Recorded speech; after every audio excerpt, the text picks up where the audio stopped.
زندگی میں ایک ایسا وقت بھی آتا ہے جب آپ کی تمام کمزوریاں، دکھ بس اللہ جانتا ہے، آپ ہر بات بس اللہ سے کرنے لگ جاتے ہیں، لوگوں کے سامنے مسکراتے ہیں اور اللہ کے سامنے کسی بچے کی طرح روتے ہیں، تنہائی میں اس سے باتیں کرتے ہیں، کبھی اس سے کچھ مانگتے ہیں اور جو نہیں مل سکتا اس پر صبر مانگتے ہیں، تب بس اللہ اپنا لگتا ہے، وہی اللہ دوست لگتا ہے۔ بہت پیار آتا ہے اللہ پاک کو جب آپ کسی بچے کی طرح جا کر اللہ کو اپنے سارے دن کی کہانی سناتے ہو، جب آپ رو رو کر اللہ کو بتاتے ہو مجھے فلاں چیز چاہیے، جب آپ اپنے ٹوٹ جانے پر اپنے رب کے سامنے سجدے پر سجدہ کرتے ہو، یقین کریں بڑا پیار آتا ہے اس وقت اللہ کو اپنے بندے پر۔ جب بھی رونا آئے رو لیا کریں، اس ذات سے کیا آنسو چھپانا جو ہر بات جانتا ہے، یہاں تک کہ وہ دل میں آئے ہوئے چھوٹے سے خیال کو بھی جانتا ہے، تو اس رب کے سامنے رو لیا کریں، یقین کریں وہ آپ کو ایسے طریقوں سے سنبھالے گا کہ آپ دیکھتے رہ جائیں گے۔ بس وہ اللہ جانتا ہے کہ کون سا شخص کس قرب سے گزر کر رات کے اندھیرے میں اس کے پاس آنسو بہانے آیا ہے، وہ اللہ ہی جانتا ہے کہ کس کا دل کس بوجھ تلے دبا ہوا ہے، وہ اللہ ہی جانتا ہے کہ کون صبر اور برداشت کی تصویر بنے اس کے در پر صبر کا پھل مانگنے آیا ہے۔ یہ ساری باتیں صرف اللہ ہی جانتا ہے۔ یہ دنیاوی محبتیں تو تمہاری آزمائش کرنے آتی ہیں کہ تم حقیقی محبت سے کتنے قریب ہو، اور جب تم صبر کے ساتھ اس کی رضا میں راضی رہتے ہو تو وہ بھی پھر تمہیں تمہاری من پسند چیز پلک جھپکتے واپس لوٹا دیتا ہے۔ اور یہ جو تم بار بار ہر کسی کے سامنے صبر اور ضبط کا واویلا کر رہے ہو، تو بتاؤ ذرا کیا تمہارا صبر زیادہ ہے یا صبر ایوب علیہ السلام؟ تم جو اس آزمائش کی گھڑی میں دنوں اور سالوں کا حساب رکھے ہوئے ہو، تو بتاؤ ذرا کیا تمہاری آزمائش زیادہ طویل ہے یا حضرت یعقوب علیہ السلام کی، جب انہوں نے حضرت یوسف علیہ السلام سے جدائی کاٹی؟ تم کہتے ہو تم نے یہاں اس مقام تک پہنچنے کے لیے ان گنت قربانیاں دیں، تو کیا تمہاری ایک بھی قربانی حضرت ابراہیم علیہ السلام کی قربانی کا نیم البدل ہے؟ کبھی کبھی میں یہ سوچ کر حیران رہ جاتی ہوں کہ اللہ انسان سے کتنی محبت کرتا ہے۔ اللہ ہمیں بناتا ہے، بہترین صورتوں سے نوازتا ہے، ہماری آنکھوں، بالوں اور چہرے کے رنگ کو بالکل توازن سے اور پرفیکشن سے بنایا ہے، ہمیں رزق عطا کرتا ہے۔ اللہ جو ہماری چلنے والی ایک ایک سانس کو کنٹرول کرتا ہے، ہمارے گناہوں کو ڈھانپ کر رکھتا ہے۔ اللہ چاہے تو ہمارے گناہوں کو ناراض ہو کر سب کے سامنے لے آئے، ہمیں دنیا میں سب کے سامنے بے عزت کر دے، مگر اللہ جو ہر چیز پر قدرت رکھتا ہے، ہمارے گناہوں کو ڈھانپ کر رکھتا ہے۔ پتہ ہے کیوں؟ کیونکہ وہ 70 ماؤں سے زیادہ محبت کرتا ہے ہم سے۔ سندل کے درخت کی خوبی ہے کہ یہ اپنی درویشی کو یوں چھپاتا ہے کہ رفتہ رفتہ اپنی خوشبو کو ارد گرد کے 100 درختوں میں منتقل کر دیتا ہے۔ یہی وجہ ہے کہ سندل کے درخت کو پہچاننا بہت مشکل ہوتا ہے، کیونکہ وہ خود کو چھپا لیتا ہے۔ یہی اس کی ادا ہے، اور یہی ادا اللہ والوں کی ہوتی ہے۔ وہ اپنی خوشبو آس پاس کے لوگوں میں منتقل کر کے جتاتے نہیں بلکہ انہیں کہتے ہیں، دیکھو یہ تمہاری اپنی خوشبو پھوٹ رہی ہے، اس کی حفاظت کرو۔ یہی وجہ ہے کہ سندل کا درخت اور اللہ والے شاذ و نادر ہی ملا کرتے ہیں، مل جائیں تو اپنا سب کچھ طالب صادق میں انڈیل دیتے ہیں۔ جب ہم تنہا ہوتے ہیں نا، تب ہمارے پاس دو راستے ہوتے ہیں، ایک نفس کی بات مان لے یا پھر اللہ کی۔ تنہائی میں ہم گناہ بھی کر سکتے ہیں یا عبادت بھی، ہم تھوڑی دیر کی لذت بھی پا سکتے ہیں یا ذکر اللہ سے سکون بھی، ہم کسی گناہ کے لیے بھی رو سکتے ہیں یا پھر اللہ کی یاد میں بھی آنسو بہا سکتے ہیں۔ ہمیں لگتا ہے کہ ہم اکیلے ہیں، مگر وہ ذات تو دیکھ رہی ہے نا۔ اس خالق کو پتہ ہے کون تنہائیوں کو گناہ سے بھر رہا اور کون نیکیوں سے، کون اس کی ناراضگی مول لے رہا اور کون رضا مانگ رہا، کون اللہ کے سامنے کھڑے ہونے سے ڈر رہا اور کون نہیں۔ ایک بزرگ کہتے تھے کہ اگر اپنا ایمان کا لیول چیک کرنا ہے تو اپنی تنہائیوں کو دیکھو کہ کیا کر رہے ہو، تنہائی پاک کر لو، اللہ کی محبت و رضا پالو گے۔ زندگی میں مشکل لمحات آتے ہیں، بہت بار لگتا ہے کہ اب زندہ رہنے کے لیے کوئی وجہ باقی نہیں، بہت بار اپنے تمہیں چھوڑ دیتے ہیں، بہت بار تم خود اپنی زندگی سے نفرت کرنے لگتے ہو۔ سنو، زندگی اگر گراتی ہے تو پھر سے چلنا بھی سکھاتی ہے۔ اگر تم زندہ ہو تو تمہاری زندگی میں بہتری کی امید باقی ہے۔ سنو، تنہا اگر تمہیں زندگی لگے تو خدا کو تلاش کرنا اور پھر تلاش کر کے دیکھنا خدا تمہاری بیکار زندگی کو کیسے سنوار دیتا ہے۔ دیکھو، یہ موسموں کا بدلنا نشانی ہے عقل والوں کے لیے۔ سخت گرمی میں یہ درخت، یہ زمین تپ جاتی ہے، گرم ہواؤں کا راج چلتا ہے، پھر وہ ہواؤں کا رخ بدلتا ہے، ہر شے اپنا رنگ بدلتی ہے، تپتی ہوئی زمین پر چاندی سی برف پگھلتی ہے۔ یوں ہی وہ تمہارے سلگتے دلوں کے موسم کا رخ بدلے گا، پھر وہاں نور کی روشنی بکھر جائے گی۔ بے شک وہ ہر چیز پر قادر ہے۔ جب اللہ رب العزت آپ کو چن لیتا ہے نا، تو وہ دھیرے دھیرے حقیقت کے پردوں کو آپ پر کھولتا چلا جاتا ہے۔ وہ امیدیں جو آپ نے انسانوں سے اپنی خواہشات سے لگائی ہوتی ہیں، ان سب کی حقیقت آپ کے سامنے واضح کر دیتا ہے۔ یہ دراصل ایک بہترین پیش رفت ہوتی ہے، اس کا کرم ہوتا ہے آپ پر۔ وہ آپ کو دنیا کی خواہشات کی حقیقت دکھا کر آپ کو بتاتا ہے کہ دیکھو، میری تدبیر تمہاری خواہشات سے عظیم تر ہے۔ تب آپ خواب کے سفر سے نکل کر حقیقت کی دنیا میں قدم رکھتے ہیں۔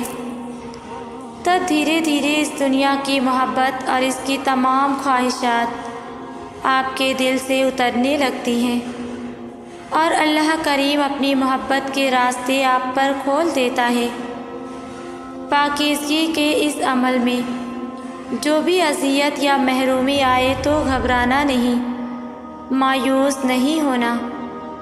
یقین کریں، اگر اللہ کچھ لے رہا ہے تو اسی میں آپ کی بہتری ہے، کیونکہ اللہ ہمیں دیتا ہے، ہم اسے نہیں۔ عطاؤں کی روانی ہماری رک جائے گی، اللہ کی نہیں۔ ہم میں تو اتنی بھی طاقت نہیں کہ اپنی طاقت سے سانس لے سکیں۔ ہماری زندگی تو ایک لمحے کے لیے بھی قائم نہیں رہ سکتی اگر اللہ ہمیں زندہ نہ رکھے، یا اگر اللہ وہ اسباب پیدا کرنے بند کر دے جن کی وجہ سے ہم زندہ رہتے ہیں۔ ہم اتنے کمزور ہیں۔ یہ عبادتیں، یہ بندگی اللہ کے لیے نہیں ہے، یہ ہمارے لیے ہے۔ ہم اگر یہ نہیں کریں گے تو اس سے ہمارا سب کچھ بگڑ جائے گا، مگر اللہ کا کچھ نہیں بگڑے گا۔ اللہ کا بھی آج تک بھلا کوئی کچھ بگاڑ سکا ہے؟ آپ اللہ کی عبادت نہیں کریں گے تو آپ کی عطاؤں میں کمی ہو جائے گی، اللہ کی عبادتوں میں نہیں ہوگی۔ اللہ کو بھی بھلا کسی چیز کی کوئی کمی ہوئی ہے؟ نہیں، اسے کمی نہیں ہوتی۔ عبادتیں آپ کی پہچان بناتی ہیں، اللہ کو تو سب پہچانتے ہیں، اس کی پہچان پہلے سے ہی مکمل ہے، اس لیے اسے اپنی پہچان بنانے کی ضرورت نہیں ہے۔ آپ کو ہے، آپ اس کی بندگی کریں گے تو ہی تو آپ کسی نام سے کہلائے جائیں گے، تو ہی تو آپ اس کے بندے کے نام سے روز محشر پکارے جائیں گے۔ فائدہ آپ کو اس کی عبادت کرنے سے ہے، اسے آپ کی عبادت سے نہیں۔ اللہ تو غنی ہے، اللہ کے پاس تو اتنے خزانے ہیں کہ اگر کائنات کی ہر شے کو وہ اپنی نعمتوں میں ڈبا دے تب بھی اس کے خزانوں میں رتی برابر بھی کمی نہ آئے۔ اللہ آسمانوں اور زمینوں کو تھامے ہوئے ہے، اگر وہ اکھڑ جائیں تو کون ہے اللہ کے سوا جو انہیں تھام سکے؟ ہمارے پاس اس رحمان کے سوا اور ہے ہی کیا؟ ہم تو بے بس ہیں، اور جیسے ہم بے بس ہیں ویسے ہی وہ تمام لوگ بھی بے بس ہیں جن سے ہم مدد مانگتے ہیں، جن سے ہم اپنی امیدیں وابستہ کرتے ہیں۔ تبھی تو وہ امیدیں ٹوٹ جاتی ہیں، کیونکہ دنیا میں صرف ایک ہی ذات ہے جس کے پاس پاور ہے، اور اسی کی پاور یہاں چلتی ہے، اور وہ ذات ہمارے رحمان رب کی ذات ہے۔ یہ غم جو ابھی آپ کو گھیرے ہوئے ہیں، ان غموں کی راحت صرف اللہ کے پاس ہے۔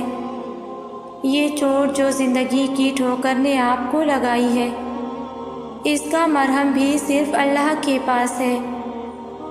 جب سب کچھ اللہ کے پاس ہے تو ہم اس کے پاس کیوں نہیں ہیں؟ ہم اس سے اتنا دور کیوں ہیں؟ ہمیشہ ہر چیز، ہر بات اللہ کو بتاؤ، اس سے دوستی کی طرح باتیں کرو۔ دل جب بھی تڑپنے لگے تو اس کی طرف بھاگ جاؤ۔ جب سب کچھ ناممکن لگے تب اس سے ممکن ہونے کی دعا کرو۔ جب ضبط کی حدوں کو توڑ کر اشک رخسار کے راستے سے بہنے لگے تو دونوں ہاتھ خلا میں اٹھاؤ اور التجا کرو۔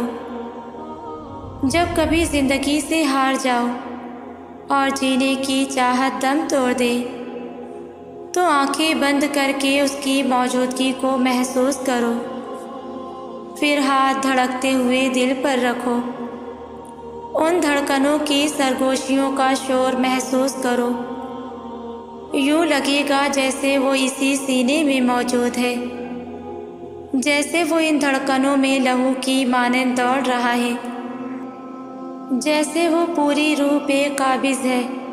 پھر سکون بھی ملے گا، زندگی آنکھوں سے نظر آئے گی اور ہونٹوں سے مسکرائے گی۔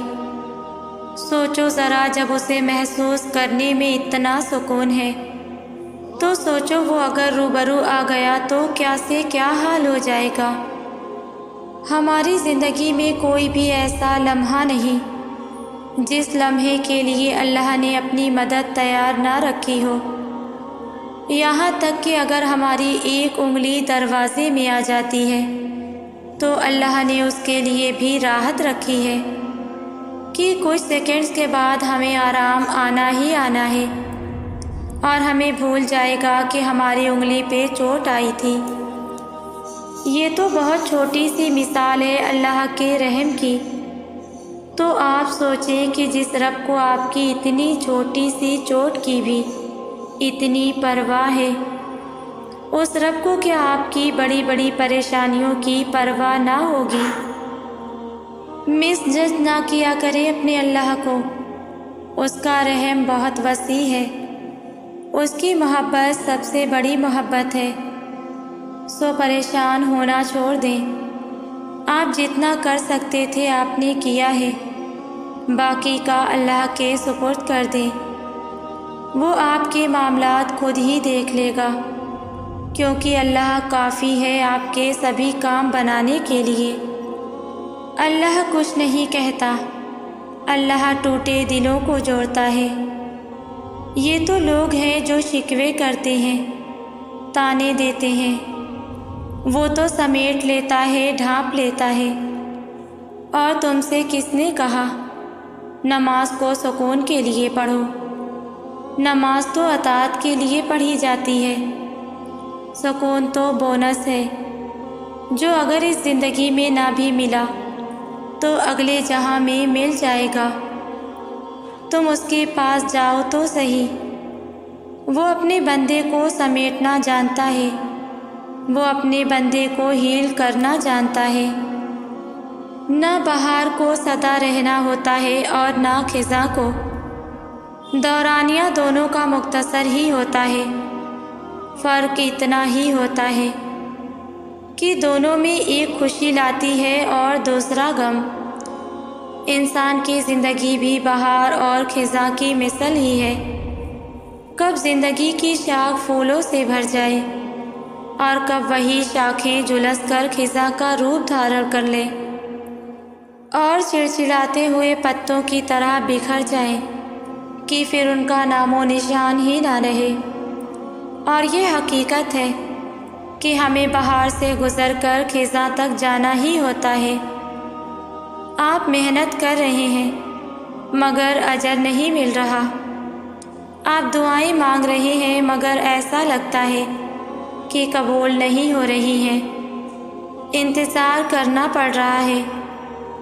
تو یہ آیت آپ کے لیے ہے کہ اگر آپ اللہ پر یقین کرتے ہوئے محنت کریں گے اور اسے پکاریں گے تو وہ کبھی آپ کو مایوس نہیں کرے گا۔ وہ آپ کا انتظار، وہ آپ کی محنت کبھی ضائع نہیں کرے گا، اور ایک دن وہ آپ کی ہر محنت اور کوشش کا آپ کو پورا صلہ دے گا اور آپ کو وہ سب کچھ عطا کرے گا جس کے لیے آپ نے اتنا انتظار کیا۔ دل کو مایوس مت ہونے دیں، بس یقین رکھیں اللہ رب العزت کے فیصلوں پر۔ اگر دیر ہے تو یقیناً اسی میں خیر ہوگی۔ وہ رب دو جہاں تمہارے کام ایسے بنائے گا جیسے وہ کبھی بگڑے ہی نہ ہوں۔ دیکھنا ایک دن تم شکر کے سجدے میں ہوگے اور آنسوؤں سے تمہارا چہرہ اور جائے-نماز بھیگ چکی ہوگی۔ تمہیں سمجھ نہیں آئے گا کس طرح اللہ رب العالمین کا شکر ادا کروں۔ وہ ٹوٹے دلوں کا مالک ہے، بے شک تم کتنی ہی تکلیف میں کیوں نہ ہو، جب تمہیں لگنے لگے کہ ہر راستہ اور ہر دروازہ بند ہو چکا ہے، جب ٹوٹی ذات کے ساتھ سانس لینا بھی محال ہو جائے، اگر تمہارا دل کرچی کرچی ہو گیا ہے اور تمہاری روح پتا پتا بکھر گئی ہو، آخر میں وہ سب جوڑ دے گا، ایسے جیسے کچھ ٹوٹا ہی نہ ہو۔ بس اس کا در ہمیشہ کھٹکھٹاتے رہنا، بھروسے اور امید کا دیا ہمیشہ جلائے رکھنا۔ اسی طرح اگر تم اللہ کی ذات پر بھروسہ رکھو گے تو وہ خدا ناممکن کو بھی ممکن کر دے گا، ٹوٹا دل جوڑ دے گا، بکھری روح سمیٹ لے گا، کیونکہ توڑنے اور جوڑنے والی ذات تو صرف اللہ کی ہے۔ قرآن گواہ ہے کہ وہ سمندر تھا جس نے ڈبویا نہیں، وہ آگ تھی جس نے جلایا نہیں، وہ پہاڑ تھا جس کی بلندی نے بچایا نہیں، وہ مچھلی تھی جو ہضم نہ کر سکی، وہ بچہ تھا جو بول پڑا۔ سوئے ہوئے لوگ 300 سال بعد اٹھ گئے، چاند کے ٹکڑے ہو گئے۔ یہ مت کہو کہ یہ ہو نہیں سکتا، بلکہ کہو کہ اے میرے رب میرے لیے آسانی فرما، کیونکہ اللہ کے لیے کچھ بھی ناممکن نہیں۔ جب وقت اور فیصلے آپ کے مرضی کے خلاف ہوں تو اسے اللہ کی مرضی سمجھ کے قبول کر لیں، آنے والا وقت اللہ آپ کی خواہش کے مطابق کر دے گا۔ آج کا دن مشکل ہے تو کل آسان ہوگا۔ یہ جو غم آپ کو دائمی لگ رہے ہیں، یہ سب آنے والے عرصے میں خوشیوں میں تبدیل ہوں گے۔ آپ کے آنسو اللہ ضائع نہیں ہونے دے گا۔ آپ کو بس سے بچا رہا ہے اللہ، تو سنو اس نے آپ کے لیے بہترین تیار کر لیا ہے۔ اللہ بہت جلد آپ کو اس سے نواز دے گا۔ زندگی تکلیفوں کا نام ہے، یہاں خوشیاں آتی ہیں چلی جاتی ہیں، اگر کچھ چھوڑ کے جاتی ہیں تو اداسی۔ یقیناً تم بھی اداس ہو، پریشان ہو یا تکلیف میں گھرے ہوئے ہو، لیکن پتہ ہے ایک بات جو پتھر پر لکیر ہے، جسے لکھ کے اللہ نے تمہیں تھما دیا ہے، جسے کوئی مٹا نہیں سکتا، جو بات کبھی بدلی نہیں جا سکتی، اور وہ یہ ہے کہ آنے والا وقت ہمیشہ تمہارے لیے پہلے سے بہتر ہوگا۔ پھر چاہے کچھ ہو جائے، تمہیں اللہ پر یقین رکھنا ہے، کیونکہ تمہاری منزل یقیناً بہت خوبصورت ہونے والی ہے انشاءاللہ۔